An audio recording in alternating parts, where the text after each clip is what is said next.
Okay, I'm looking forward to having a conversation that I've been resisting for a long time.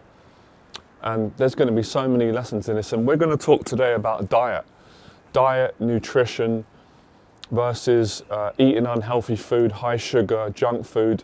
And we're also going to drift off into the power of boxing, training, weights. And when you combine those things together, it takes your confidence, your self-esteem, your life, your mental health, your energy to the next level. So I realized this the other day, and obviously having the privilege of coaching so many people, having so many coaching conversations over the years, which has been so fascinating. I'll have to write a book at some point on conversations, obviously not people's personal business, but just general conversations without mentioning people's names. That would be a great book or a great video course at some point. Let me know in the box below if you like the idea of that. Hit that subscribe button if you want to learn how to overcome your social anxiety, fear, and get more confident. So I know for a fact, right, that all of us have got certain conversations inside us that we need to speak about for our own benefit and other people, and it will take us to the next level, but we're scared to speak about it. We don't feel comfortable getting the words out. And that was the same relationship I had with many years over diet. And the reason why I never wanted to speak about diet, because I didn't want to be reminded that my diet was dreadful. I rationalized it for many years because I was always quite a skinny kid. I was always quite lean and ripped. I always naturally had a six-pack. And I had such a fast metabolism. My friend used to say I've got a metabolism like a Porsche. So I could pretty much eat anything. Burgers, junk, chips, milkshakes, chocolates, snacks, ice creams, and I wouldn't gain any weight. But obviously that started to change when I got to about 29, 30. My metabolism started to slow down and I got a belly. Eventually, by my early 30s, I became overweight, double chin, and I lost all my muscle and looked flabby and out of shape. And it wasn't making me feel good. And the reason why I didn't want to talk about diets because my psychology tricked me and associated diets as something that's going to be difficult, boring, unpleasurable, monotonous, and something that I just couldn't relate to. So I didn't want to go there. But interestingly enough, because I've transformed my diet over the last few months and I got educated and faced that fear, now I can go there. Now I can talk about it. So if that's you at the moment, let me know in the box. So let me share something that's been such a shock and interesting and fascinating. Dieting for me, eating clean, has been so exciting. I swear to God, it's been so much fun. It's kind of been one of the missing things that I've been missing in my life. And it's been a lot easier than I expected. That's probably because I'm doing the boxing training, teaching again, doing videos, events, got myself into a good place. So I'm not here to preach and tell you that you need to start eating clean. But I'm here to tell you that if you want to improve confidence and you want to know things that I'm doing, you need to start eating clean. Because it's gonna take you to another level. You're gonna feel better. Because it's very hard to feel good when you're eating high sugar and you're eating crap. It doesn't make you feel good. And another thing I've learned as well is that most of the things we know, we don't do them because our ignorance kicks in. All of us are like that to a certain degree unless we really work on ourselves. And I've made amazing changes, but there's always an area where we don't want to have the conversation. We know we need to stop doing a certain habit, but our ignorance, our fear manifests and blocks it out. It doesn't want to hear it. So well done if you've stayed on this video up until now. But I think sometimes it's two perspectives. We're just not ready to make changes and we just got to continue doing what we're doing until we are. But I also think there's some bullshit in that as well. That's part of how we rationalize and get out of making changes, because all this is about facing fear.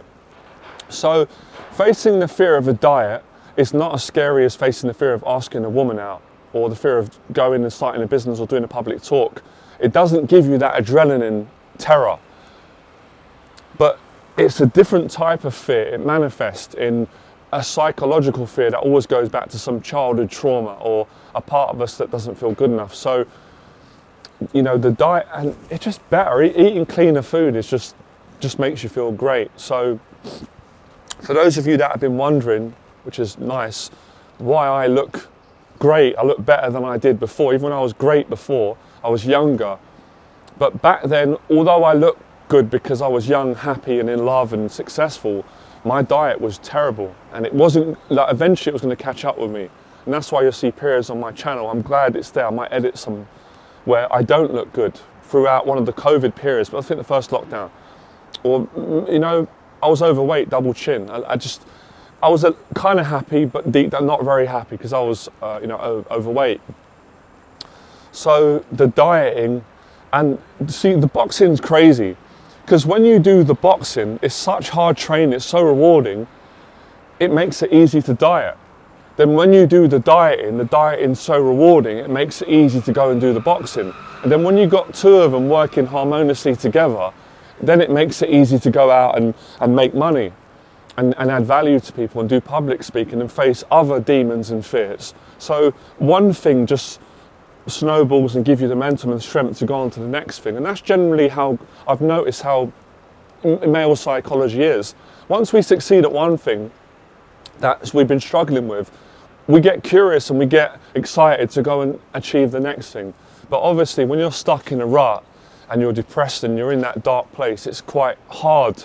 Your ego is stubborn, it doesn't want to let you out, which is where my coaching comes in. When you're ready, if you ask for it, obviously, to intervene and help you to unstuck from your rut, the psychological rut, where you're struggling with addictions and things like that. And I've actually found boxing and dieting does help you to not watch porn and to continue to fap or masturbate if that's your desired goal. So where was I going with this? Yeah, back to that conversation again. It's weird because everyone has it, you'll have it if you're honest. Not just with dieting, but if there's something that needs to come out, there'll always be something trying to stuff it down again and stop you saying it because of fear of being judged by people. And I think it goes deeper than that. It's you have a fear of facing yourself. You have a fear of talking about something that you've been doing that to.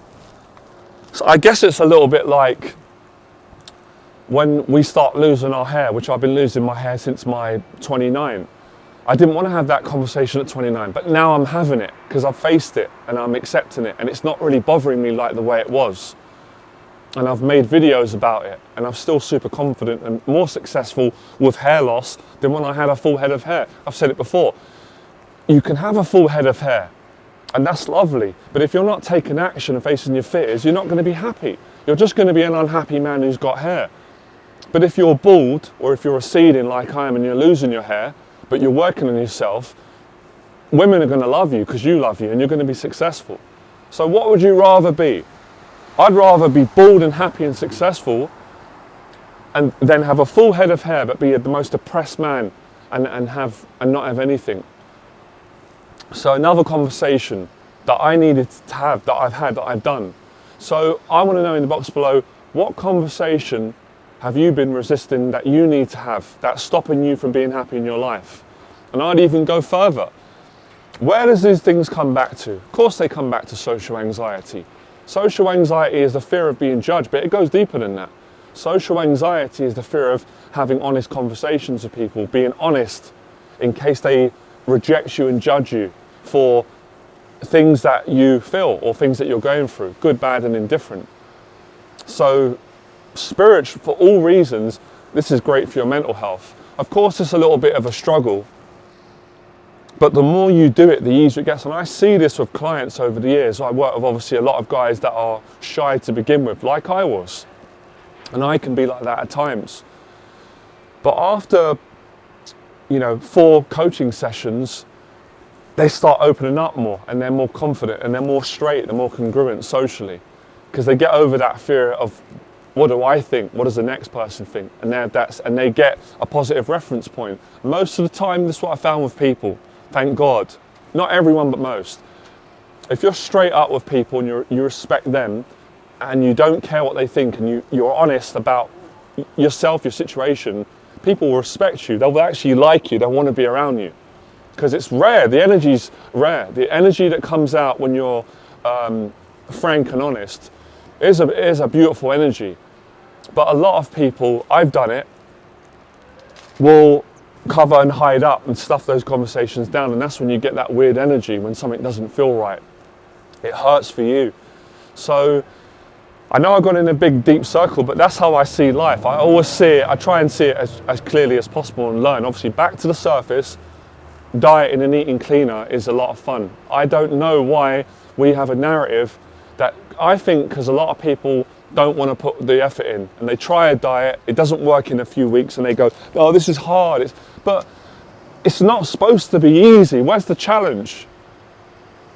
But at the same time, because it's not easy, doesn't mean you can't enjoy it, because I'm loving it. Look what it's doing for me. I love speaking about it. First time I've ever properly spoke about a diet on this channel. I might have dropped a few hints. So just to let you know, right, this is what I've done if you guys want to know, and I'm still improving it.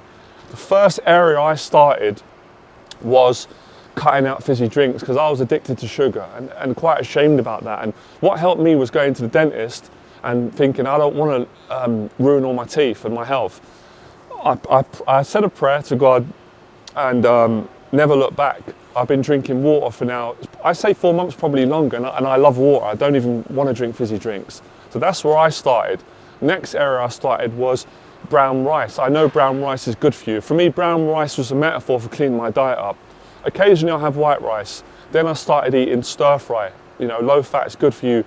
And then every day I eat fruit and veg. So I just eat the basics, common sense. Fruit, veg, you know, brown rice, pasta, chicken breast, fish, salmon, fruit, I think I've said that, veg, the common sense, and what a difference it makes. And I've got a friend who's helping me, who's an expert, and I'm refining, obviously adding other things on, just getting better and better, but so far amazing. So this is how I've managed to transform myself and look the way I'm looking at this age, this moment in time. Training hard in the gym, the boxing and the dieting. It's pretty straightforward once you do it. Anyone can do it. Anyone can do it. Don't let that voice in your head say, well, it's different for me, other people can get it, I can't. That's just lies.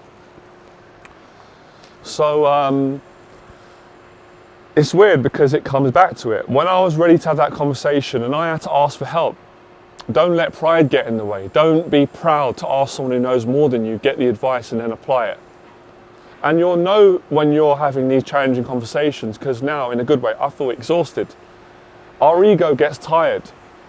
That part of our psyche gets exhausted when we speak from the heart and we tell the truth. We don't lie to other people. We don't exaggerate. We tell the truth about ourselves, what's going on, and it's not a negative. Why do we associate it with a negative? For those of you that are a bit closed-minded, it's not.